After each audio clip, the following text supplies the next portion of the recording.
දම් රුවනට සැමදා සදහම් සරණ යමි. නමස්කාර වේවා සංඝරුවනට සැමදා මහා සංඝ සරණ යමි. නමස්කාර වේවා තුනුරුවනට සැමදා තිසරණ සරණ යමි. සාදු සාදු සාදු. නමෝ බුද්දාය. පින්වත් දුවේ පුතේ, අපි හැමදෙනාම මේ ජීවත් වෙලා ඉන්නේ මනුස්ස ලෝකේ. මනුස්ස ලෝකේ විතරක් නෙවෙයි, තව ගොඩාක් ලෝක තියෙනවා. දිව්‍ය ලෝක, බ්‍රහ්ම ලෝක, නිරය, තිරිසන් ලෝකේ, පෙරේත ලෝකේ, අසුර ලෝක වගේ ගොඩාක් ලෝක තියෙනවා. හැබැයි අපේ ඇස් දෙකට පේන්නේ මේ මනුස්ස ලෝකෙයි තිරිසන් ලෝකෙයි විතරයි. හැබැයි පින්වත් දුවේ පුතේ, අපි ආදරෙන් සරණ ගිය අපේ බුදුරජාණන් වහන්සේ මේ හැම ලෝකයක්ම දැක්කා. හැම ලෝකයක්ම අවබෝධ කරගත්තා. බුදුරජාණන් වහන්සේ මේ දිව්‍ය ලෝකේ සැප විඳින දෙවියන් ගැන අපිට විස්තර කියලා දීලා තියෙනවා. බුදුරජාණන් වහන්සේ එක තැනකදී අපිට කියලා දෙනවා මේ දිව්‍ය ලෝකේ ආයුෂ ගැන පවා. මේ පින්වත් දරුවෝ සමහර විට අහලත් ඇති. බුදුරජාණන්සේ කියලා දෙනවා පින්වත් දුවේ පුතේ, මනුස්ස ලෝකෙට ආසන්නයේම තියෙන දිව්‍ය ලෝකේ තමයි චාතුම් මහරජකේ කියලා කියන්නේ.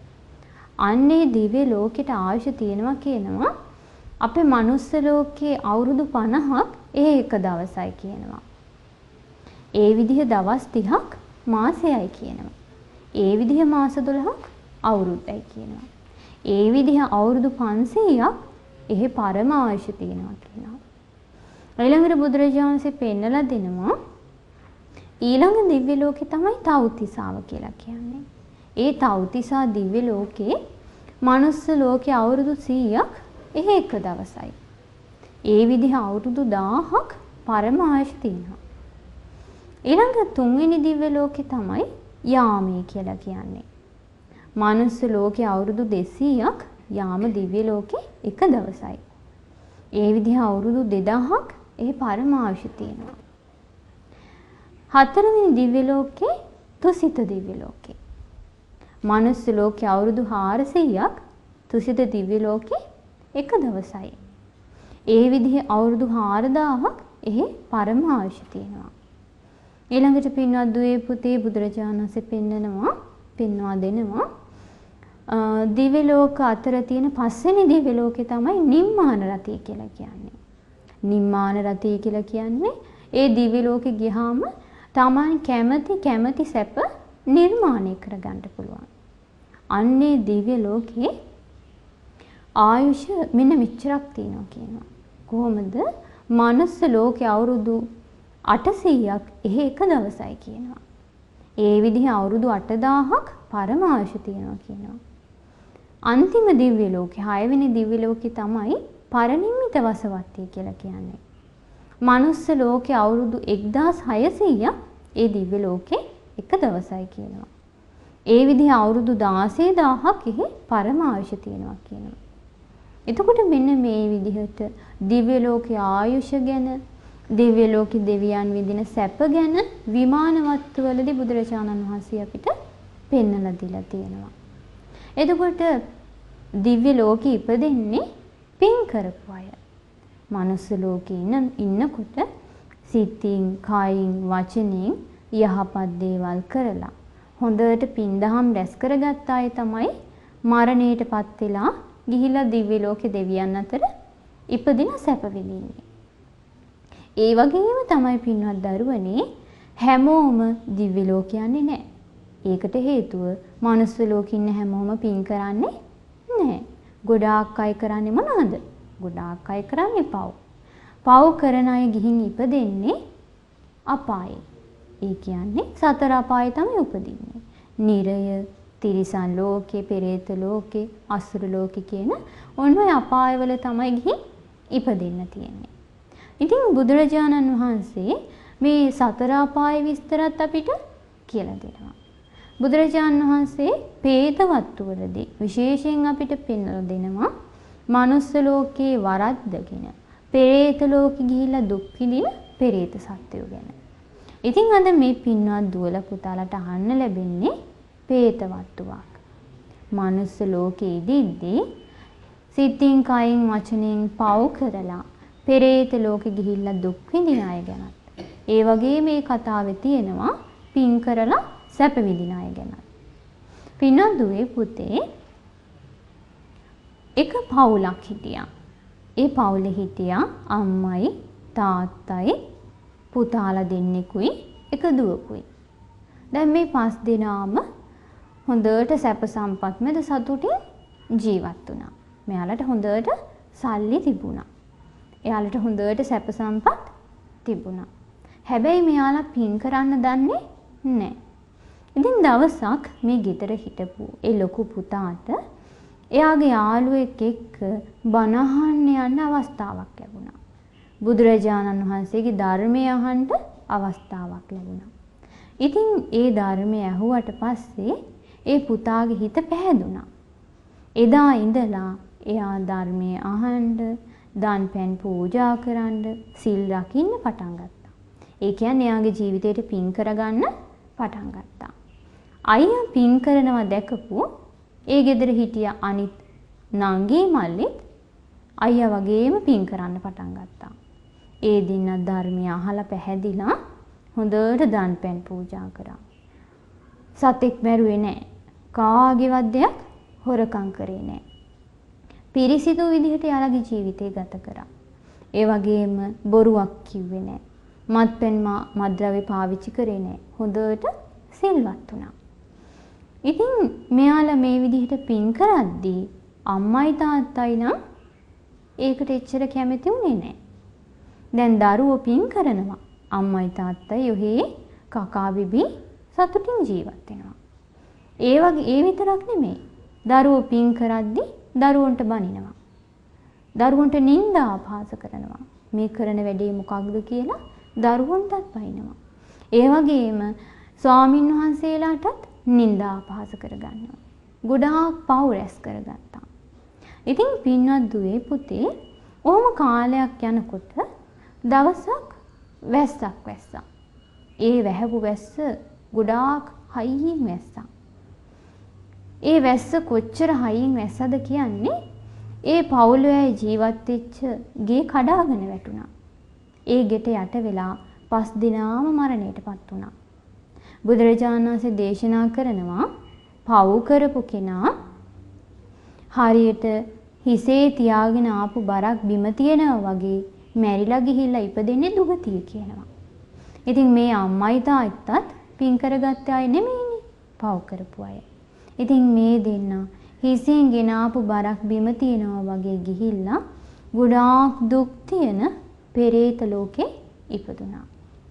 ඒ වගේම තමයි බුදුරජාණන් වහන්සේ අපිට කියලා දෙනවා පින්වත් දුවේ පුතේ පින් කරපු කෙනා හරියට නිදාගෙන ඇහැරෙනවා වගේ දෙවියන් අතර උපදිනවා කියනවා. දරුවෝ 3 දෙනා හොඳට පින් කරා. ඒ 3 දෙනා මරණින් මත්තේ ගිහිලා දිව්‍ය ලෝකේ දෙවියන් අතර ඉපදුනා.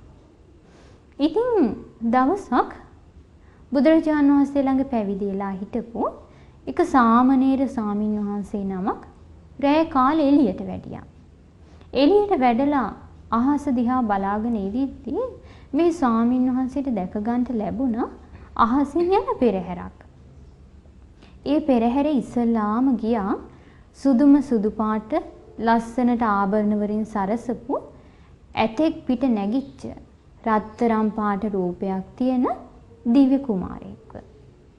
ඒ පෙරහැරේ දෙවණියට ගියා ලස්සනට සරසපු සුදු පාට අශ්වයෙක් පිට නැගිච්ච රත්තරන් පාට රූපයක් තියෙන ලස්සනම ලස්සන ඇඳුම් ඇඳගත්ත ලස්සන ආභරණ පළඳගත්ත දිව්‍ය කුමාරයෙක්. ඒ පෙරහැරේ තුන්වෙනියට ගියා හොඳ ලස්සනට සරසපු රන්විසි ගේක නැගලා හරියට මුවෙක්ගේ වගේ ලස්සන නිල් ඇස් තියෙන ලස්සනම ලස්සන දිව්‍ය කුමාරිකාවක්. ඒ දිව්‍ය පෙරහැර ඉවර වෙනකොටම ඊට පිටිපස්සෙන් ගියා පෙරේතයෝ දෙන්නෙක්.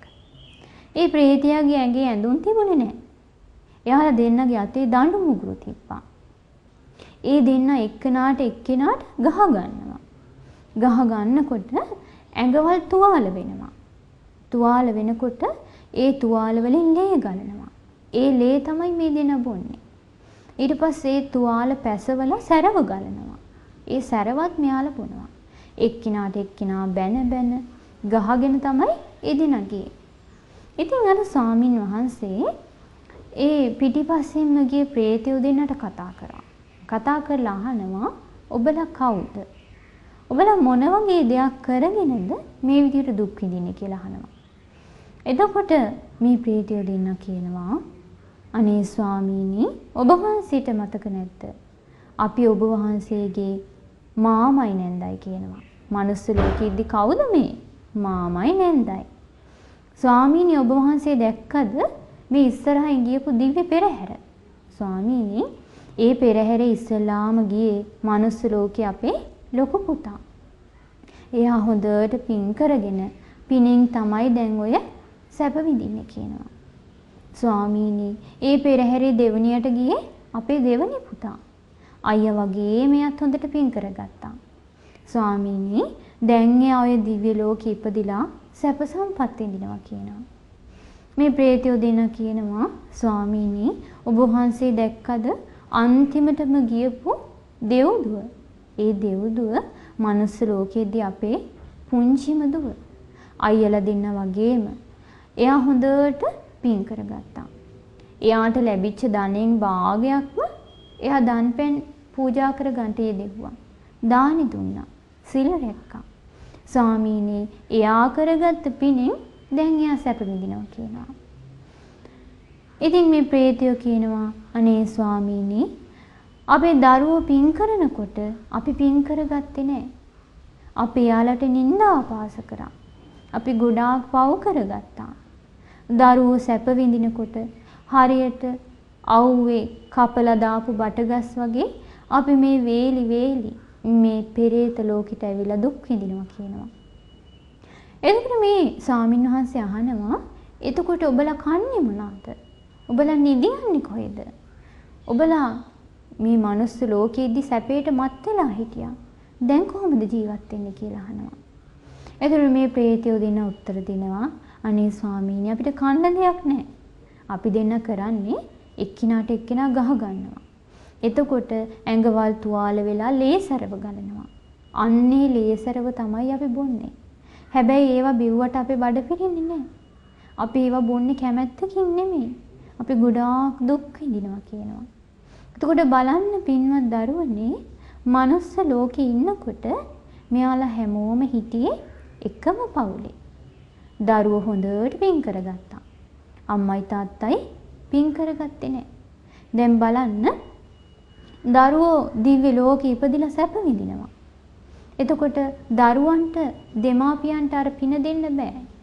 අම්මි තාත්තේ මේ පිනින් සැප විඳින්න කියලා. ඒකට හේතුව තමයි පින කියලා කියන්නේ තම තමන් විසින් රැස් කර ගන්න ඕනි දෙයක්. ඉතින් ඒ නිසා බුදුරජාණන් වහන්සේ දේශනා කරනවා මේ ලෝකේ ඉන්න සමහර මිනිස්සු ප්‍රමාද වෙනවා කියනවා. මට පුත්තාමත්ති ධනම්මත්ති මට දරුවෝ ඉන්නවා මට ධනෙ තියෙනවා කියලා ඉති බාලෝ විහඤ්ඤති මේ අඥාන අය මෝඩ අය ප්‍රමාද වෙනවා කියනවා. අත්තාහි අත්තනෝනති තමන්ට තමත්වත් නැහැ කියනවා. කුතෝ පුත්තා කුතෝ ධනං එහෙව් එකේ ධනෙ කොහින්ද දරුවෝ කොහින්ද කියලා බුදුරජාණන් වහන්සේ අහනවා.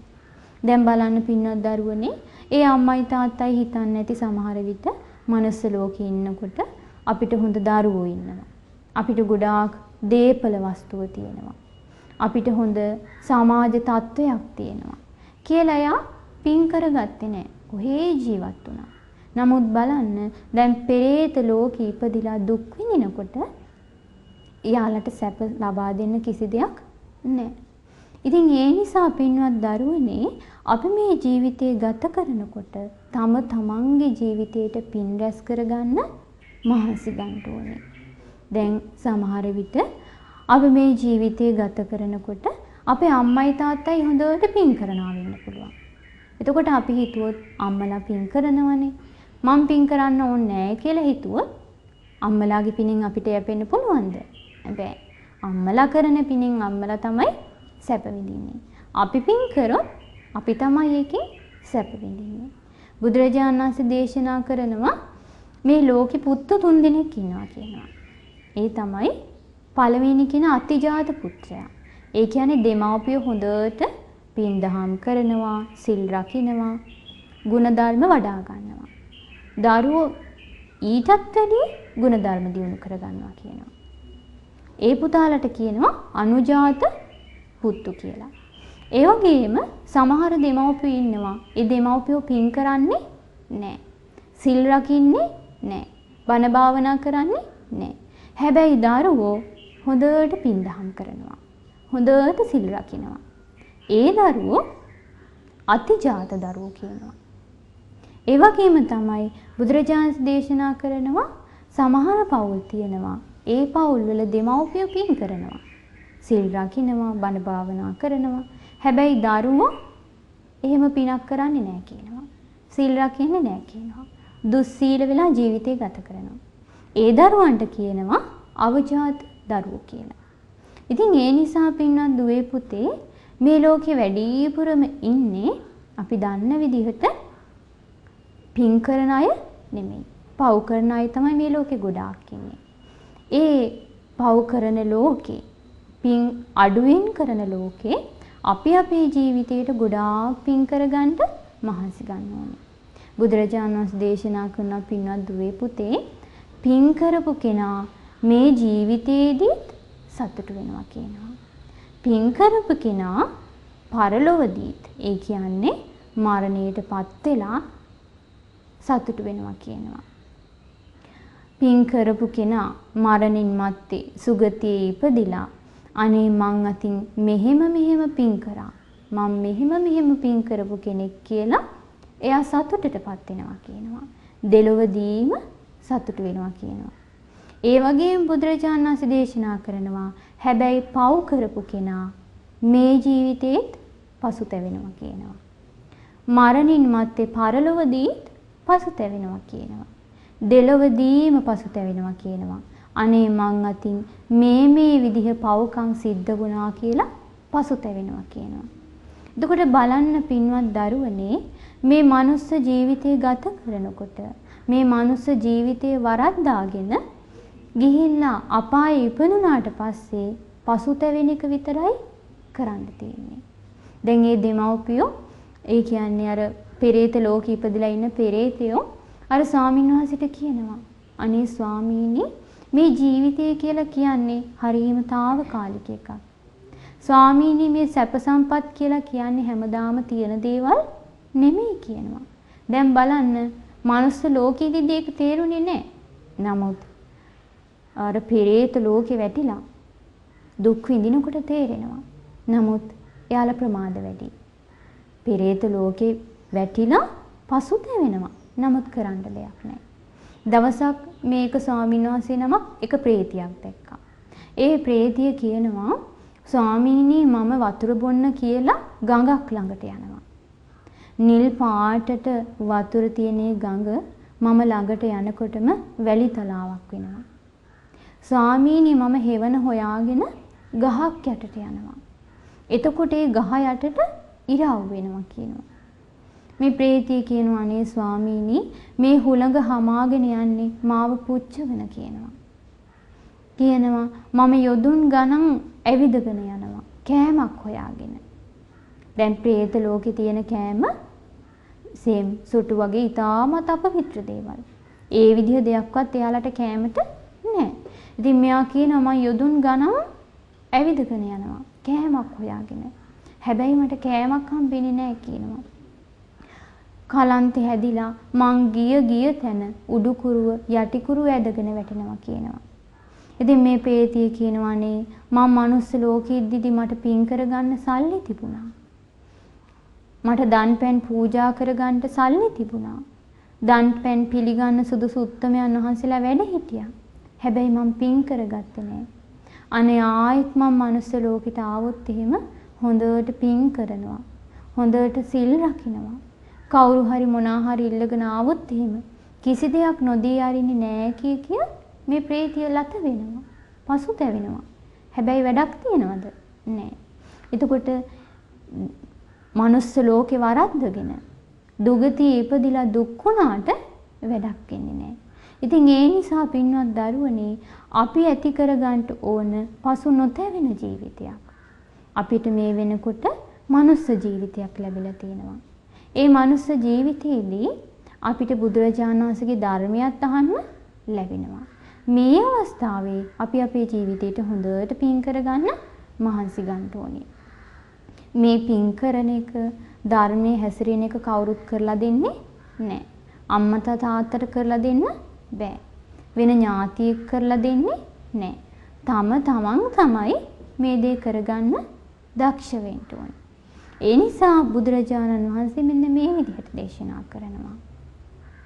නතං මාතා පිතා කෛරා අන්නේවා පිච ඥාතකා සම්මා පනිහිතං චිත්තං සේයසෝනං තතෝ කරේ නොහැක කිසිවිට මව්පියන් හට තම සිතෙහි ගුණ දම් වඩන්නට එලෙසින්ම නැයින්ද කිසිවිට නොඑති තම සිත සුරැක දෙන්නට දහම තුල පිහිටුවාගෙන සිත මනාකොට පුහුණුව ලබන විට ගුණ පිරුණු ඒ සිත තුලින් නොහු ලොවේහි උතුමෙකු බවට පත්වේ. ඉතින් ඒ නිසා පින්වත් දරුවනේ මේ ජීවිතය ගත කරනකොට අපි තම තමන් විසින් තම තමන්ගේ ජීවිතවලට පින් කරගන්න මහන්සි ගන්න ඕනේ. දැන් අද අපි ඉගෙන ගත්තා പ്രേතවත්තුවක් නේද? ඒ പ്രേතවත්තුවේ තියෙනවා පින් කරලා සැප විඳපු අය ගැන සඳහන් වුණා. ඒ වගේම තමයි මනුස්ස ලෝකයේදී ඒ මනුස්ස ජීවිතේ වරද්දගෙන පෙරේත ලෝකෙ ඉපදිලා දුක් විඳින ප්‍රේතයෝ ගැන අපි ඉගෙන ගත්තා. ඒ වගේම මේක කවුරුත් කරලා දෙන්නේ නැහැ. තමන්ම කරගන්න ඕනි කියලාත් අපි අද ඉගෙන ගත්තා. ඒ වගේම මේ ලෝකෙ පුතු 3 දෙනෙක් දකින්න ලැබෙනවා. ඒ තමයි අතිජාත පුත්‍රයා, අනුජාත පුත්‍රයා, අවජාත පුත්‍රයා. ඉතින් මෙන්න මේ කරුණු තමයි අද අපි ඉගෙන ගත්තේ. ඉතින් ඒ නිසා පින්වත් දරුවනේ අපි උත්සාහ කරන්නට ඕන අපේ මේ ලැබිච්ච දුර්ලභ මනුස්ස ජීවිතයේ ගිලිහිලා අපි මරණයටපත් වෙන්න කලින් අපේ ජීවිතේට ගොඩාක් පින් දහම් රැස් කරගෙන පිනෙන් පිරිච්ච සොඳුරු ජීවිතයක් ඇති කරගෙන ඒ උතුම් චතුරාර්ය සත්‍ය ධර්මය අවබෝධ කරගන්නට අපි අදිෂ්ඨානයක් ඇති කරගන්න ඕනේ. ඉතින් ඒ සඳහා අපි හැම දිනාටම වාසනාව උදා වේවා. මේ පින්වත් දරුවන් සියලු දෙනාටම තෙරුවන් සරණයි. නමෝ බුද්ධාය.